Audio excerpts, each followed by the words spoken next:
So spirit and consciousness to me are projections from soul into the universe. And soul to me is the oversoul, is it's hierarchically speaking, it's the highest aspect of me expressing itself in this universe. And it's the part of me that's completely one and unified with the creator of this universe. Now, both the creator and me exist beyond its universal expression, into the infinite nature of life.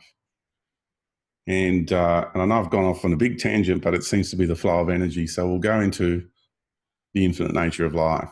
So in the infinite nature of life, there is no one anything. There's no totality. It's open-ended.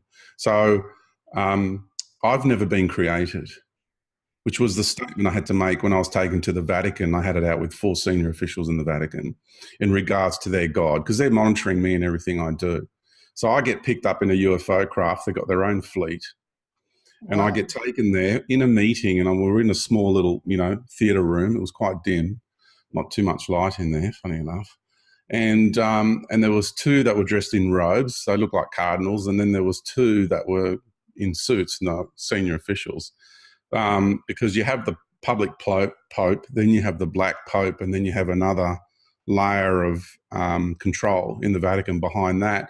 And that third layer of control is the one that interfaces with interdimensional beings and extraterrestrial life. Okay, so that's the hierarchical structure in that system. So they took me there because they were really concerned with what it is I'm saying, because I'm actually exposing their God for what it truly is. Right, so they wanted to feel me out on a personal level, get closer to me, and understand where I'm coming from. So it got quite passionate. I won't say heated, but pretty intense at one stage. And I actually, because they accused me. Can I ask you something? Yeah. Was this sort of in the physical or in the astral, in the mind, or? Yeah, no, it was in the physical. Mm-hmm. Okay. Yeah, I was physically taken there. Okay. Yeah. And we got to the point where they accused me of wanting to be a god because I was saying I'm infinite. And I know I have an incredible range of skill sets that I'm bringing into this reality and what we're capable of as creator beings. And then they accused me of wanting to be a god. I said, I don't want to be a god. I said, I've already been a god. I know what it means to be a god. I've been one. In my journey through this universe, I've been what we label a god. Yeah. And in truth, so have you, Alfred, and so is pretty much everybody who's listening to this. If you are on that level of awareness and you're achieving what is really known as completion through this grand cosmic arena, which is what this earth at this point in time is about, then yeah, you've been one. Because if you haven't, then you haven't walked those shoes and you don't understand that expression of life, then that still awaits you in your journey through this universe. If you get where I'm coming from. Yeah.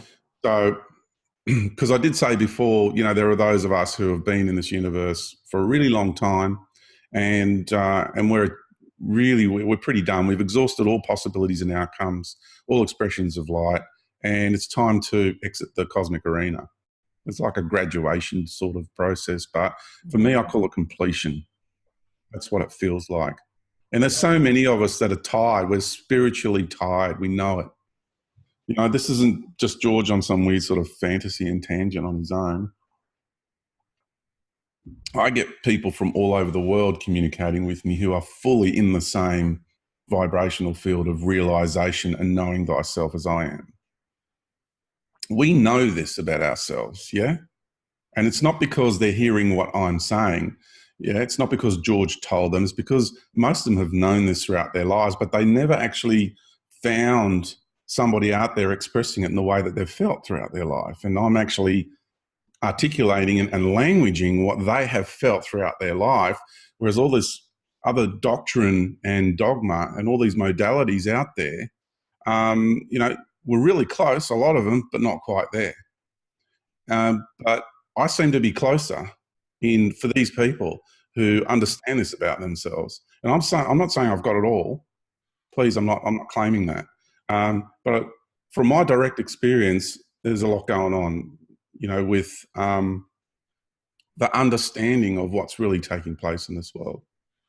So I'm there in the Vatican having this debate, and they said, you know, you're claiming to be a god, and I said, no, I'm not, and I told them why, because I've been one, and then they said, your ego is so out of control. I said, ego? I said, hang on a minute. I said, you want to talk about ego? I said, yes, I have an ego, and I'm happily working and living with my ego and integrating it with my greater being. I'm absolutely doing that. Yes, I have ego, and I'm proud to have my ego, because you can't live in this reality without one. It's the personality interface of your incarnational experience, right? That's what ego is. You can't exist here without an ego. So I said, you want to talk about ego? You're God. Let's talk about your God, I said to them, because I know I'm infinite, and I've never been created. I've always existed. I always will be. There's no beginning to me, and there's no end to me. And that's what it truly means. That is the absolute ultimate truth of the reality of the infinite nature of life. And I said, your God is claiming to be the creator of all that is, all expressions of all life on every level, every reality, everything that's ever existed ever on any level. Your God, one entity, claiming to be the creator of all of that. Where in the truth, there is no one anything in the infinite nature of life. There is no totality. It's open-ended. There's no one creator. So if you want to talk about egoic insanity, your God, I said, is suffering from the greatest egoic insanity that this universe has ever seen. And your God is not my maker. And that's when the meeting ended. And there were no consequences to you in that meeting. Well, okay.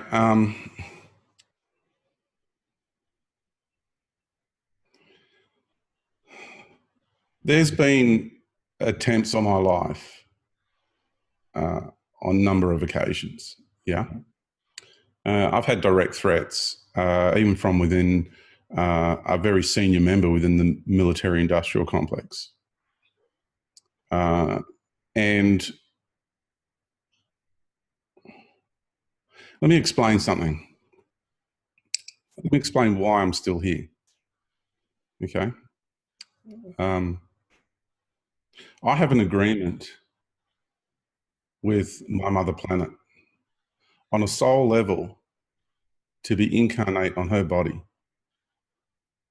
And I know it, and she knows it.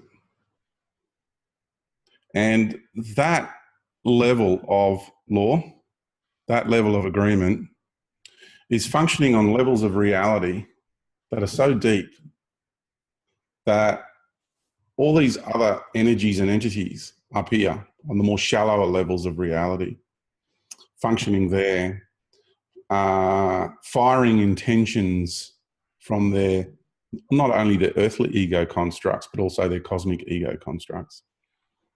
They don't have the reach to out-muscle, out-maneuver, outdo that level of agreement. They don't have it. So I'm still meant to be here, so I will be here. Doesn't matter what anyone thinks they can do, what anyone would like to do, what anyone imagines is possible to do.